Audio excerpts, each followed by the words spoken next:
bakit kaya pinipilit nila na gawin to sa panahong ito ngayon, di ba?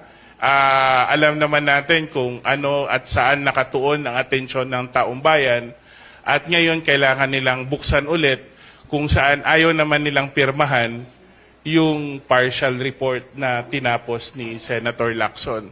Ako, I would react with caution, no, kasi I'm not so sure how they do their process sa Senate, pero ang pagkakaalam ko katulad sa amin sa Kongreso, the one who creates the subcommittee is the mother committee, hindi plenary. The plenary organizes the mother committees, and then the mother committee, kumbaga ito in this case, the Blue Ribbon, is supposed to be the one to create the subcommittee. It's unheard of sa House na gagawa ng subcommittee for that purpose.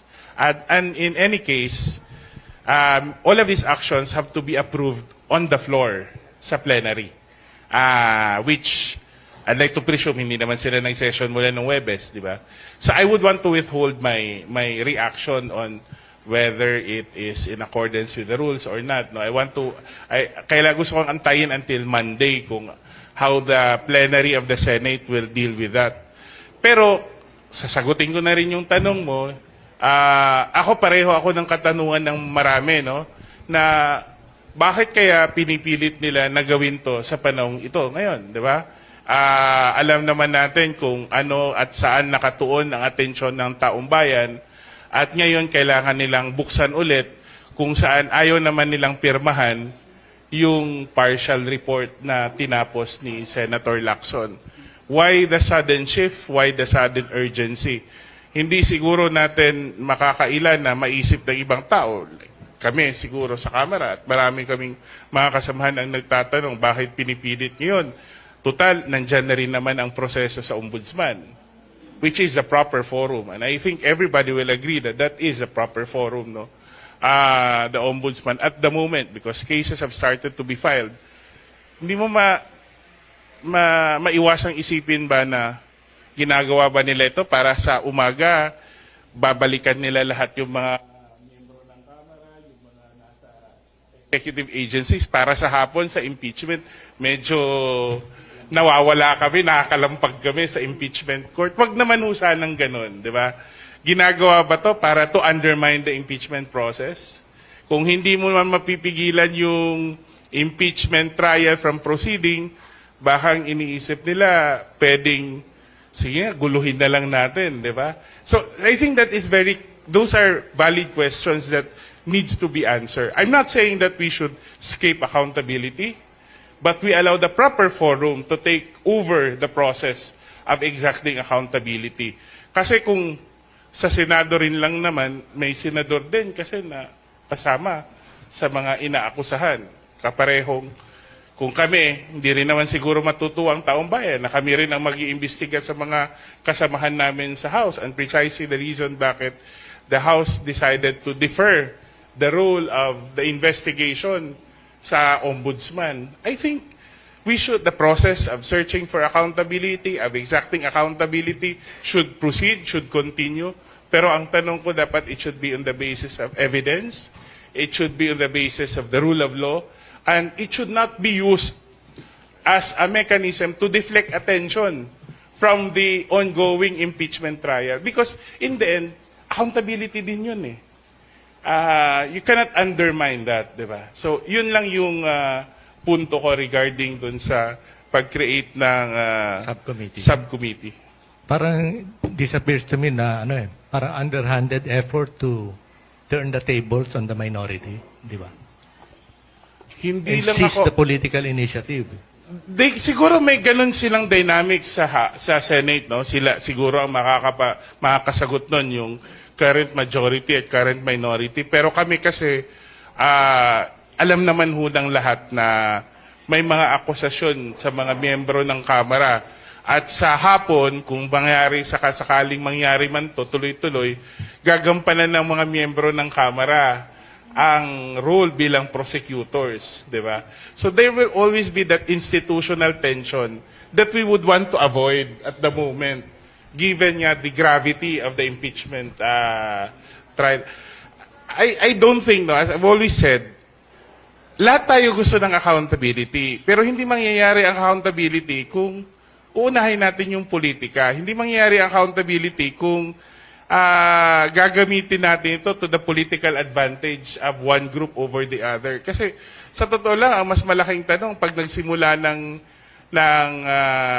Blue Ribbon Subcommittee investigation sa Senate, sa Blue Ribbon Subcommittee, no? Ang malaking katanungan doon, sino magbibinipisyo eh?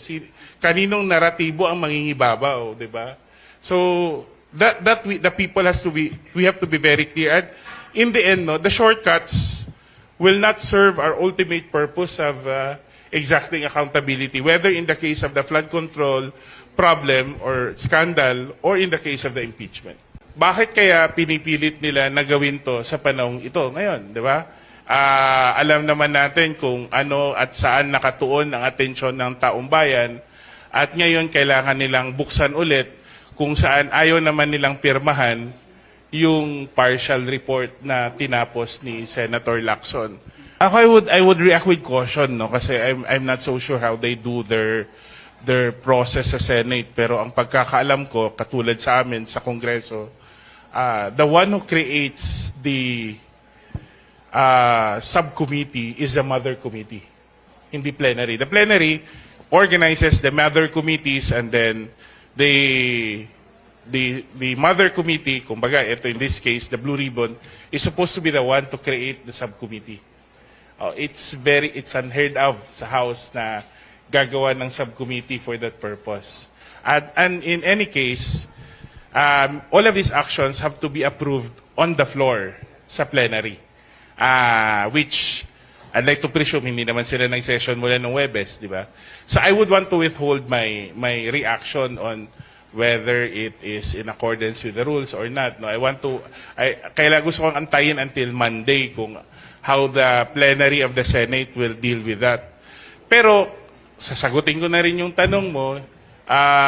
Pareho ako ng katanungan ng marami, no, na bakit kaya pinipilit nila na gawin to sa panahong ito ngayon, di ba? Alam naman natin kung ano at saan nakatuon ang atensyon ng taong bayan, at ngayon kailangan nilang buksan ulit kung saan ayaw naman nilang pirmahan yung partial report na tinapos ni Senator Lacson. Why the sudden shift? Why the sudden urgency? Hindi siguro natin makakailan na maisip ng ibang tao. Kami siguro sa Kamara at marami kaming mga kasamahan ang nagtatanong bakit pinipilit ngayon.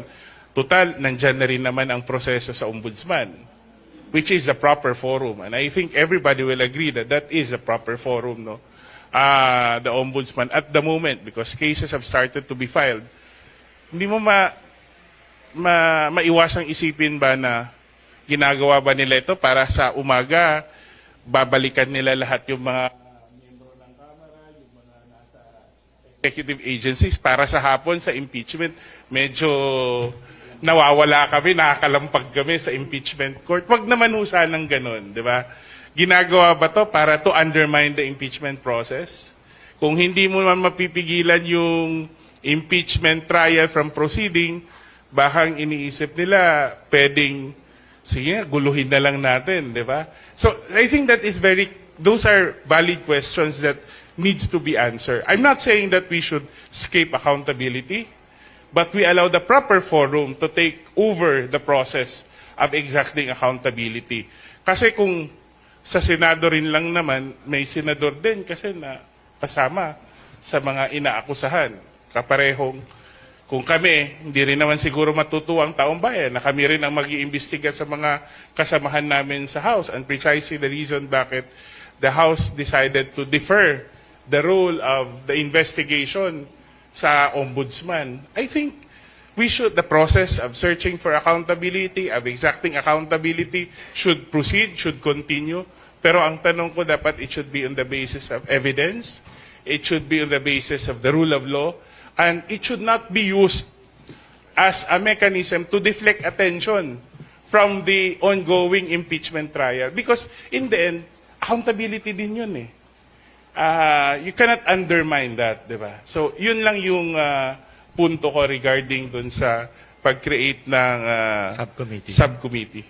Parang this appears to me na ano parang underhanded effort to turn the tables on the minority, di ba? Hindi And lang seize ako... the political initiative. Siguro may ganun silang dynamics sa Senate, no? Sila siguro ang makakasagot nun yung current majority at current minority. Pero kami kasi alam naman ho ng lahat na may mga akusasyon sa mga miyembro ng Kamara. At sa hapon, kung sakaling mangyari man to, tuloy-tuloy, gagampanan ng mga miyembro ng Kamara ang role bilang prosecutors, di ba? So there will always be that institutional tension that we would want to avoid at the moment, given the gravity of the impeachment trial. I don't think, no, as I've always said, lahat tayo gusto ng accountability, pero hindi mangyayari ang accountability kung uunahin natin yung politika. Hindi mangyayari ang accountability kung gagamitin natin ito to the political advantage of one group over the other. Kasi sa totoo lang, ang mas malaking tanong, pag nagsimula ng Blue Ribbon Subcommittee investigation sa Senate, sa Blue Ribbon Subcommittee, no? Ang malaking katanungan doon, sino magbibenepisyo eh? Kaninong naratibo ang mangingibabaw, di ba? So, the people we have to be very clear. And in the end, no, the shortcuts will not serve our ultimate purpose of exacting accountability, whether in the case of the flood control problem or scandal or in the case of the impeachment.